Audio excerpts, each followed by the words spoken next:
In this video, a Ukrainian tank demolishes enemy positions in Bakhmut,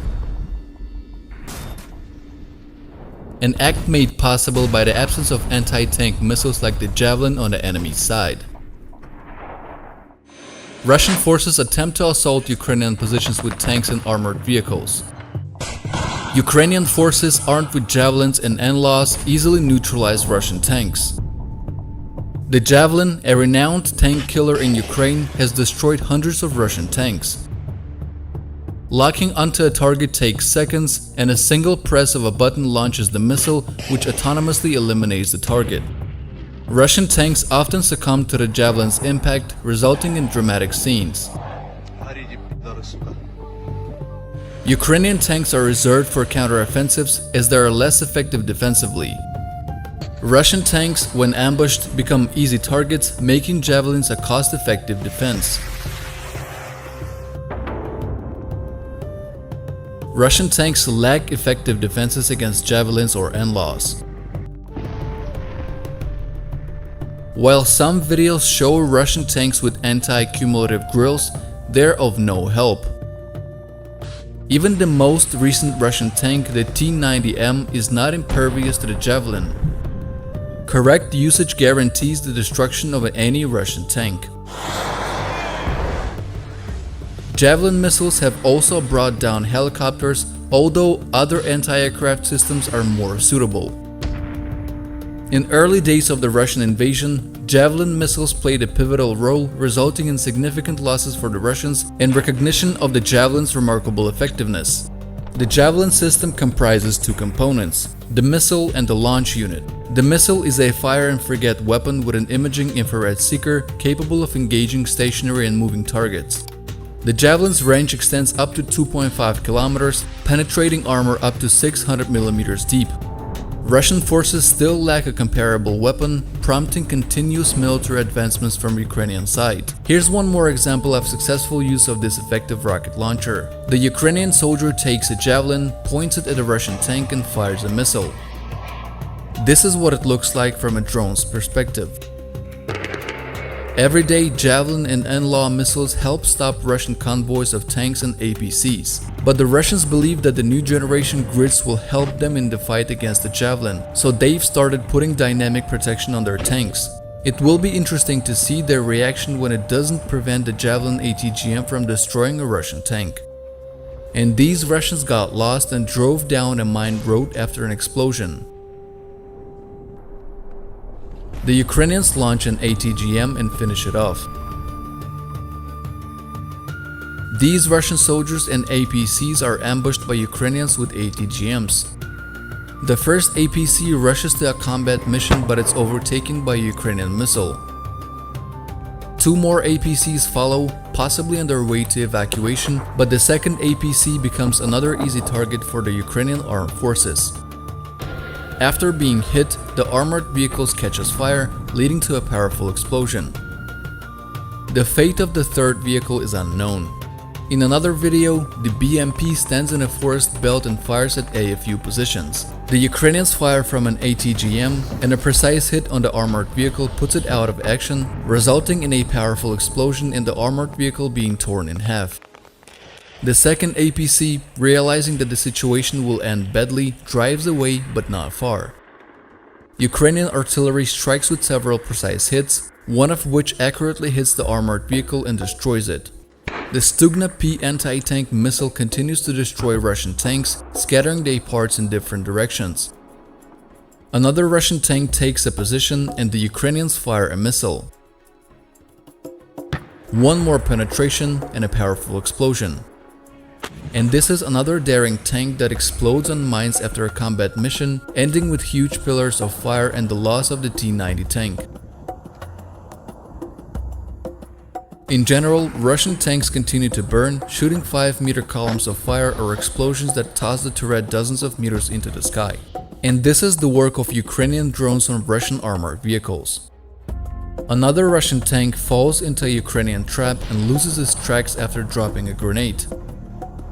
A fire occurs and the drone flies to a safe distance, watching the tank burn.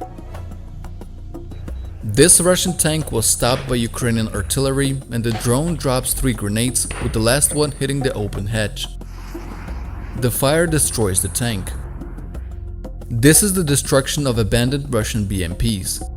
A drone drops a thermobaric grenade, hitting an open hatch. Nearby is the second BMP, and the hole the grenade went into is clearly visible.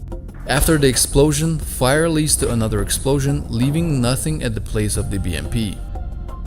This Russian junk isn't going anywhere. And this is the exact work of FPV drone operators. The first drone brings down an armored personnel carrier, and the Ukrainians send the second drone, completely disabling the BMP. Later, the Ukrainians finish off the vehicle with the Stugna anti-tank guided missile system. This video shows yet another example of the Russian military being reckless. The Ukrainians discover a Russian howitzer, and artillery receives coordinates nearby. The Russians have placed an ammunition depot, which is a huge mistake. One hit on a building, and not only the warehouse is destroyed, but also the delivery trucks, howitzer crews, and the gun itself. The first hit goes into the howitzer, and the second into the building. The second target is a Russian D-30 howitzer, and a precise hit by Ukrainian artillery causes an immediate detonation of the shells. The neighboring building also explodes. The Russians have stacked ammunition there. And this is the large caliber 2C4 Tulip howitzer. The 240mm gun easily destroys buildings and fortifications, making it priceless and in short supply. But the Russians are fighting as if they have thousands more of these mortars in stock. And from this video, you can assess the level of the Russian army.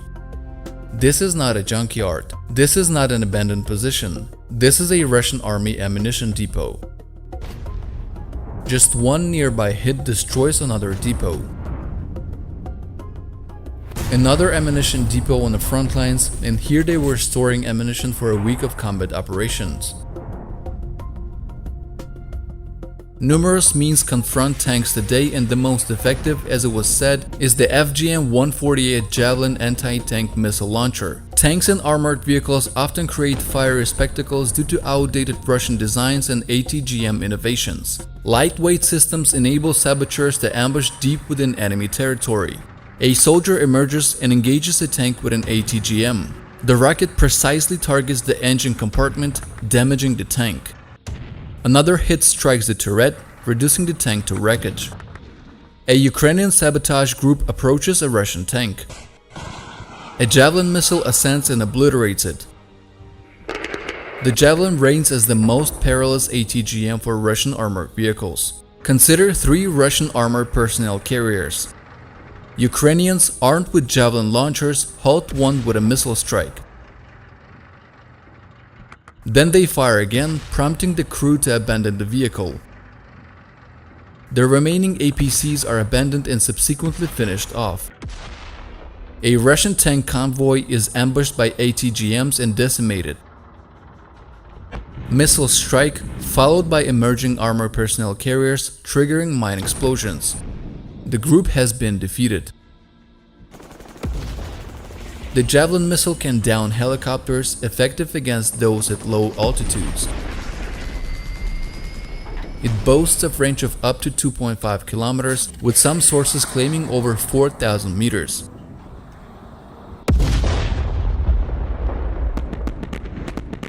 The missile often targets vulnerable armor from above, causing damage by targeting crucial components. One shot can be effective, but Ukrainians often fire twice. The Javelin's tandem warhead with 2 charges leaves Russian tanks defenseless. Direct hits lead to ignition and powerful fires, potentially causing explosions. In some cases, tank turrets are propelled into the air. The Ukrainian Stugna missile launcher uses laser guidance to strike targets. The Anla offers low weight and rapid firing. Sweden's Carl Gustaf anti-tank systems are effective. Handheld RPGs can immobilize heavy equipment. Despite various different systems, the Javelin remains unparalleled in effectiveness.